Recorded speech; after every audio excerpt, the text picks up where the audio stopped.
Hello my friends, and welcome back to the rabbit hole. In today's video, I'm going to be talking all about my damaged moisture barrier journey. Why does this feel so much like a harsh journey delivering a sacred ring? I don't know, but it does. So my goal for this video is kind of a part one of two. I want to take you through what it's been like to have a damaged moisture barrier, what the signs are, what I've been doing to improve it. I'm not completely out of this situation just yet, and that's why I want to have a part two later on, where hopefully my skin is completely cleared up and I can tell you, yes, we've gotten through it.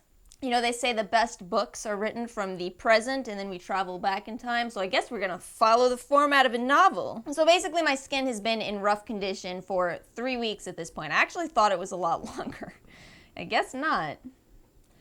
Funny how time moves when you're frustrated with life, isn't it? So a really brief story of what happened to my skin is that I did damage my moisture barrier by using a product that was not ideal for my skin. My skin reacted pretty poorly and I did damage the outer layer of my skin. So that is by definition what a damaged moisture barrier is.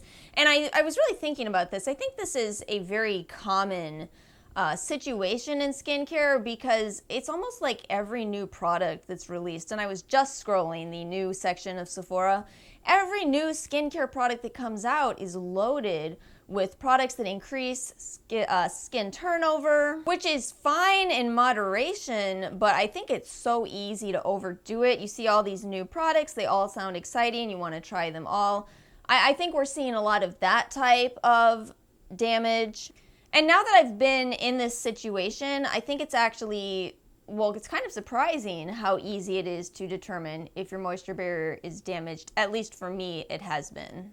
The main signs that I noticed with my skin is extreme dryness. Now, I already have more dry skin, but I was experiencing patches of dryness, the kind where you run your finger over it and it barely feels like skin. It kind of feels like paper instead. In addition to that, I had a very severe breakout, of course, because without that moisture barrier keeping your skin protected from bacteria, you're gonna have an increase in inflammation, acne. And all of this happened to me in that first week in which I did see a dermatologist, so I will talk about the products that were recommended to me. My routine has been extremely simplified since this, and it really and truly has been helping. It's amazing because all of these products I'm about to talk about are so inexpensive. They're all drugstore, and yet they've all helped me to get my skin back to a much better state. I'm still healing, mind you, but we're getting there.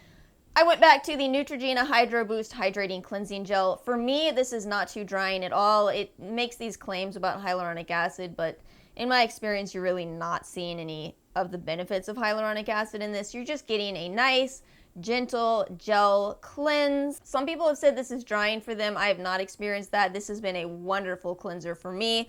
And then the toner that I follow it with, and this is my old bottle. This is the e.l.f. Hydrating Water Essence. I absolutely swear by this. It's so affordable and such a good product. Very gentle, contains niacinamide, which is helpful for restoring your moisture barrier. After that, good old CeraVe. So the reason this little old cream is so recommended for damaged skin is that it contains ceramides, which are already present in uncompromised skin. They're lipid molecules that help to prevent water loss. And I think one thing that's really nice, as somebody that's reviewed a ton of skincare products and is often looking at the label going, if you have sensitive skin, you may want to avoid it. It's really nice to be able to sit here and say that's not the case with this. Now, it does have parabens. I know that's a controversial topic for some people. Personally, I'm absolutely fine with that, and I always encourage you to do your own research on that topic. But yeah, it is a very affordable cream. It is all I've been using in spite of the fact that I own $100 creams. You know what? It's great. It's great. What can I say? During the day, I have been using Neutrogena's Sensitive Skin. I went back to this because it's for sensitive skin, and basically when your skin barrier is compromised, you have sensitive skin. And then at night, over top of the CeraVe, I have been using The Ordinary's 100% plant-derived squalane to give me an additional layer of moisture. This is really great, actually. Very helpful in this whole situation because, again, this is another product where there's really no side effects to this. That said, some people report issues with this particular one as opposed to Biossance's squalane. It seems to be the difference based off of where the squalane actually comes from. So I don't actually know what plant this squalane is derived from, but I do know that Biossance is from sugarcane.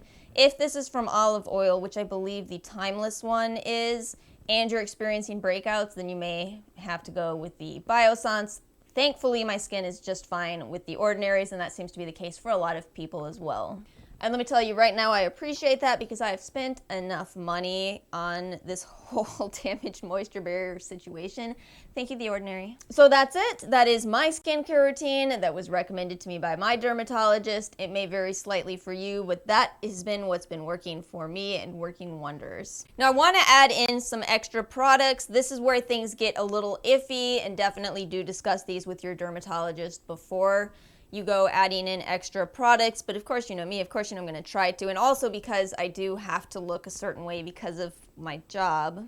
So one thing that was really important to me is that during that first week when I had probably 15 to 20 whiteheads, and that's not an exaggeration, was minimizing that as quickly as possible. So I had requested this breakout box from Patchology, and they did send it over to me. I'm eventually going to include this in a full video about Patchology. I really want to do that video because originally I'd only tried Patchology's lip masks and I didn't like them, so I kind of tossed the whole brand aside. I've grown to actually really like this brand, just not their lip mask. But anyway, as for today, I'm going to be talking about this because this little kit actually saved me from canceling gigs. So the idea with this little kit is that it's supposed to help you if you're having a really bad breakout. And of course, that's what I was having during week number 1. So this comes with nose strips, which are for clearing out blackheads. This type of product really isn't for me because I really don't get blackheads. This also came with salicylic acid dots. I'd actually used a couple of these before this situation happened, and I did like them.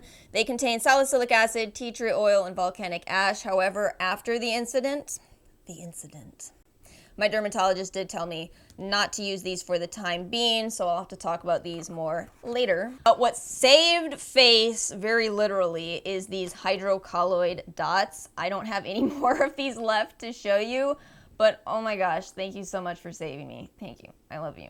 I've heard people talk about hydrocolloid bandages, dots in the past. There's almost kind of a subsection of the skincare community that swears by these. And now I get it. If you have whiteheads, so if you get whiteheads, you already know how this is. You are so tempted to squeeze that little bugger on out of there.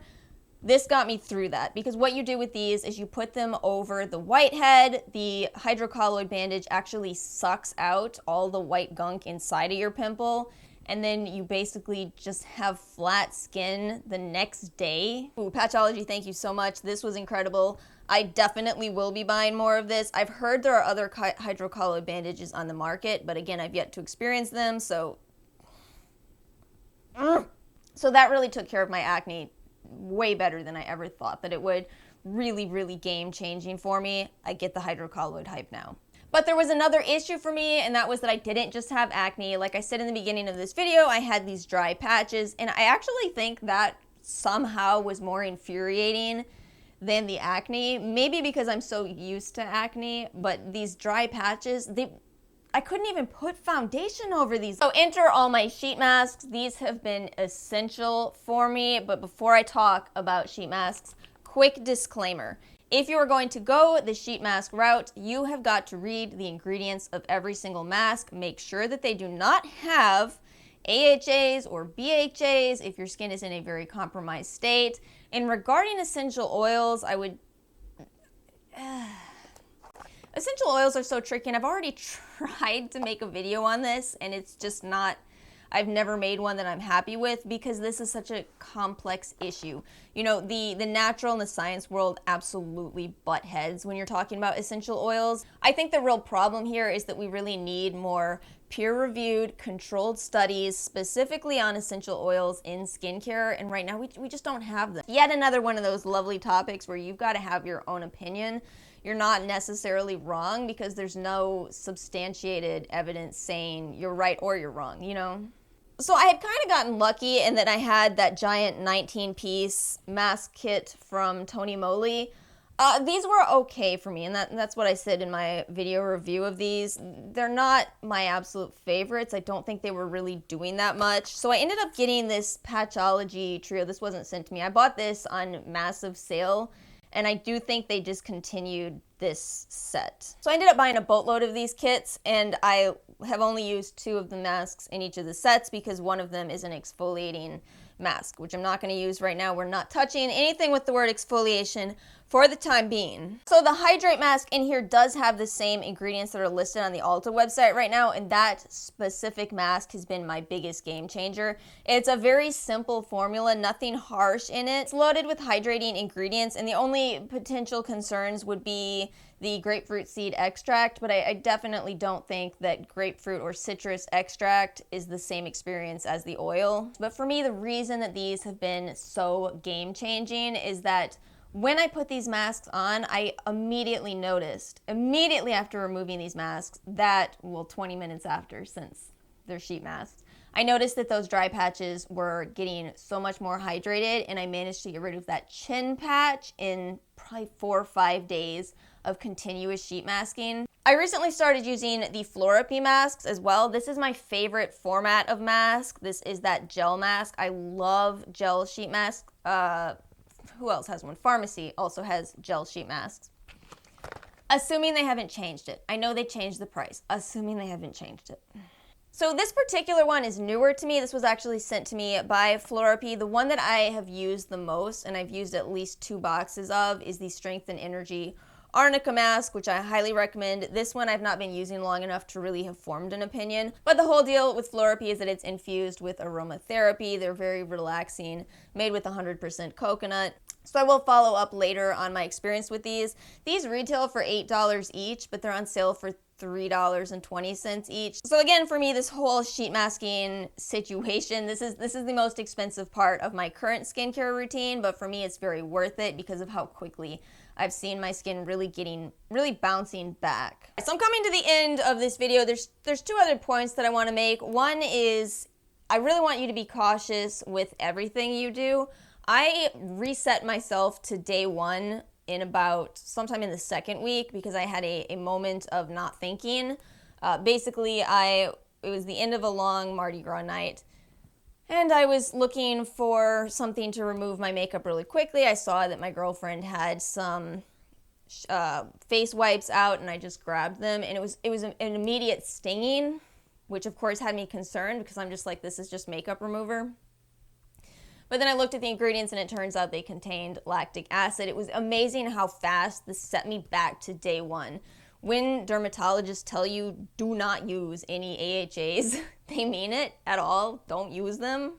The breakouts came right back. The dry spots came right back. I mean, it was absolutely a reset button. So, you have to be careful. You have to think about all of the places that you could see the ingredients you need to avoid, including primers, including makeup removers, everywhere. And the other thing is, I was really thinking about emotions and mood, and I just want to say, if you are in this situation of currently dealing with a compromised moisture barrier, I just want you to know that it's okay to be frustrated. I feel like there's a lot of people who have never dealt with skin issues, and sometimes it can be difficult if you do deal with skin issues to talk to those people, because they may not understand why you're so upset. You may hear, Kim, there's people that are dying. Why are you so upset that you have a couple breakouts? But the reality is, especially if you've had your skin doing better and then suddenly it starts doing worse, it is frustrating. But I also want to make sure that your skin really is resilient, and it really and truly will repair itself. You just have to be careful for X period of time. It does vary from person to person, but I think if you really do stick with gentle products and you're careful with your skin, you will see your skin bouncing right back. Alright guys, I hope you enjoyed this video and found it helpful. Make sure you hit subscribe so you don't miss part 2, where hopefully my skin is fantastic again. Thank you so much for watching, and I will see you guys next time.